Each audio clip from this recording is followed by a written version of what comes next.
Sunday சமையல் டேங்கிற மாதிரி Monday வந்தாலே க்ளீனிங் டே தாங்க. நேற்று நான்வெஜ் செஞ்சங்காட்டி இன்றைக்கி கிச்சன் ஃபுல்லாமே வந்துட்டு க்ளீன் பண்ணியாச்சுங்க. ரேக்கெலாம் க்ளீன் பண்ணுறப்போ கிண்டில் கண்ணில் பட்டுச்சு. இது வாங்கி வந்து பல வருஷம் ஆச்சா நான் யூஸ் பண்ணுறதா இல்லை.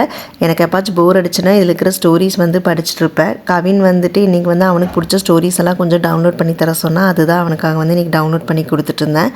அவனும் வந்து கொஞ்சம் நேரம் இந்த ஸ்டோரிஸ் எல்லாம் படிச்சுட்டு இருந்தாங்க. ஈவினிங் ஒரு ஃப்ரெண்ட் வந்து ஆற்றுல பிடிச்ச மீனை வந்து ஃப்ரெஷ்ஷாக கொண்டு வந்து கொடுத்தாங்க. நான் அன்றைக்கி ஒரு ஆறு வந்து உங்களுக்கு காமிச்சிருப்பேன் இல்லைங்களா, ஒரு ஷார்ட்ஸ்லாம் அந்த ஆறில் பிடிச்சது தாங்க. அப்போ தான் பிடிச்சிருப்பாங்களோட்டக்குது. ரொம்ப ஃப்ரெஷ்ஷாகவே இருந்துச்சுங்க. இந்த மீனோட ஃப்ளஷ் எல்லாம் பாருங்களேன் எவ்வளோ வந்து வெள்ளையாக இருக்குன்ட்டு. இந்த மீனோட பேர் வந்து சுதாக்குங்க. இந்த சின்ன சைஸ்லேயும் இந்த மீன் கிடைக்கும், இதை விட பெரிய சைஸ்லேயும் வந்து கிடைக்குங்க. ஆல்ரெடி நைட் டின்னருக்கு வந்து கொலா புட்டு செஞ்சு வச்சாச்சுங்க. தோசை மாவு ரெடி பண்ணிவிட்டு சட்னி கூட அரைச்சி வச்சாச்சு. ஆனால் கவின் வந்து ஃபிஷ் ஃப்ரை வேணும்னு கேட்டான். சரி உடனே வந்து பிளானை சேஞ்ச் பண்ணிவிட்டு மீனை கழுவி மசாலாலாம் போட்டு வச்சாச்சுங்க. அதுக்குள்ளே அவங்க அப்பாவும் வந்துட்டார். அவங்க அப்பா வந்தோடனே சூடாக வந்து மீன் வறுத்து கொடுத்தாச்சு. இன்றைக்கி நைட் டின்னர் வந்து மீன் ஃப்ரையோடவே முடிஞ்சிருச்சுங்க.